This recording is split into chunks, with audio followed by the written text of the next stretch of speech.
السلام علیکم ورحمۃ اللہ وبرکاتہ۔ ایک دفعہ ایک صحابی میرے نبی صلی اللہ علیہ وآلہ وسلم کے پاس تشریف لایا اور فرمایا، یا نبی، رزق کی تنگی ہے، کوئی وظیفہ بتائیے، کوئی عمل بتائیے۔ اور میں قربان جاؤں میرے نبی صلی اللہ علیہ وآلہ وسلم پر، ان کی شفقت پر، ان کی رحمتوں پر، ان کی عنایتوں پر۔ سنو اور اس پر عمل کرو، کیونکہ یہ میرے نبی کی بات ہے۔ آپ کی اور میری بات ہوتی تو کوئی اور بات تھی، لیکن یہ میرے نبی کی بات ہے، اور نبی کی بات کو تجربے سے نہیں بلکہ اعتماد اور یقین سے عمل کرنا پڑتا ہے۔ اور جب ہم اپنے اعتماد سے آگے بڑھتے ہیں تو کامیابی سے ہمیں کوئی روک نہیں سکتا۔ اس بات پر عمل کرنے سے پہلے دو باتیں ہیں جن کو ہم اپنے ساتھ لے کر چلیں گے تو کامیابی تو یقینی ہے۔ پہلی، قانون قدرت، اس کو سمجھ لیجئے۔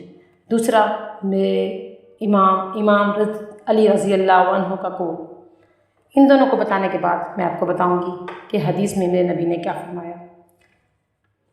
تمام ادیان کا مطالعہ کرنے کے بعد، سمجھنے کے بعد، نیچر کو سمجھنے کے بعد کیا سمجھ آتا ہے؟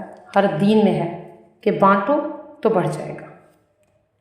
یہ ایک قانون ہے، بالکل ایسے ہی جیسے نیوٹن کا قانون ہے، ہر ایکشن کا ری ایکشن ہے۔ اور یہ جو قانون ہے کنفرمڈ ہے۔ ایک تو ہوتا ہے کرو شاید بڑھ جائے، لیکن یہ ہے بڑھے گا۔ کمی کہاں ہے؟ کمی کیلکولیٹر میں ہے ہماری، کمی ہماری ججمنٹل سوچ میں ہے۔ اللہ کے پاس رزق دینے کے بہانے ہوتے ہیں۔ کیا چیز قدرت میں کب رزق بن جائے سمجھ نہیں آتی۔ دعا بھی رزق ہے۔ جب ہم کسی کو دعا دیتے ہیں تو ہم رزق ٹرانسفر کرتے ہیں۔ کائنات میں جو بھی بھیجا جا رہا ہے واپس آئے گا۔ جب ہم اس ایکو سسٹم کو سمجھ جائیں گے تو ہمیں سمجھ آئے گا کہ کمی کہاں ہے۔ اپنی سیلری سے ایکسٹرا جو بھی کیا جائے گا وہ پے بیک ہوگا۔ یہ حکمت، یہ پاور، یہ کوالٹی نیچر میں ہے۔ اشفاق صاحب نے فرمایا تھا، دھوکہ دھیان سے دینا، کیونکہ یہ ایسے بچے کی طرح چوکھٹ پر بیٹھ جاتا ہے اور پھر وہ واپس ملتا ہے۔ جو کر رہے ہو وہ ملے گا۔ بالکل ایسا ہی نیکی کے ساتھ ہے۔ جب ہم کوئی نیکی کرتے ہیں وہ دوبارہ ہمیں ملے گی۔ اب اس کو ہمیں ملنا ہی ہے۔ جیسے ہم سے کہا جاتا ہے جت پیر ات خیر، ستّے خیرہ۔ اس کا کیا سسٹم ہے؟ کن فیکون میرے رب کی عطا ہے، لیکن ایک قطرہ اللہ تبارک و تعالیٰ عطا کر دیتا ہے، مینیفسٹ ہو جاتا ہے۔ جو ہم سوچتے ہیں، جو ہم سوچ رہے ہوتے ہیں وہ ہو جاتا ہے۔ بس جو بھیج رہے ہو وہ ملے گا۔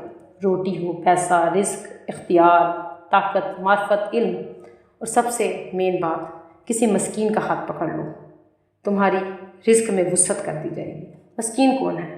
وہ بندہ جو پورا زور لگا رہا ہے مگر اسے بن نہیں پا رہا، پھر وہ آپ سے لپٹ کر سوال بھی نہیں کر رہا، جس کو ہم اپنی زبان میں سفید پوش کہتے ہیں۔ وہ کہتا ہے پلیز ڈونٹ ہیلپ می، آپ بس اس کا ہاتھ پکڑ لیجئے۔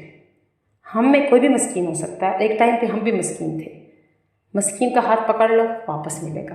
اور ایک دفعہ امام علی رضی اللہ عنہ کے پاس کوئی شخص آیا، اس نے دریافت کیا کہ رزق کی کمی ہے، جو کہ ہر دور میں رہی۔ فرمایا کیا کروں؟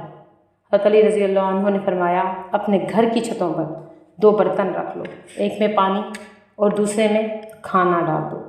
جب پرندے وہاں سے کھائیں گے اور تمہیں دعا دیں گے تمہارا رزق بڑھے گا۔ اب آتے ہیں نبی کریم صلی اللہ علیہ وسلم کی اس حدیث کی طرف۔ جب صحابی نے کہا کہ مجھے کوئی طریقہ بتائیے تو آپ نے فرمایا اريد ان اوسع رزقی، کہ میں چاہتا ہوں کہ میرے رزق میں وسعت کر دی جائے۔ فرمایا اتمع الطہارہ، کہ تم باوضو رہا کرو، تیرا رزق کھل جائے گا۔ میرے نبی نے فرمایا باوضو رہا کرو، تمہارا رزق کھل جائے گا۔ اور انشاءاللہ یہ میرے نبی کی بات ہے اور یہ کنفرم ہے کہ رزق کھلے گا۔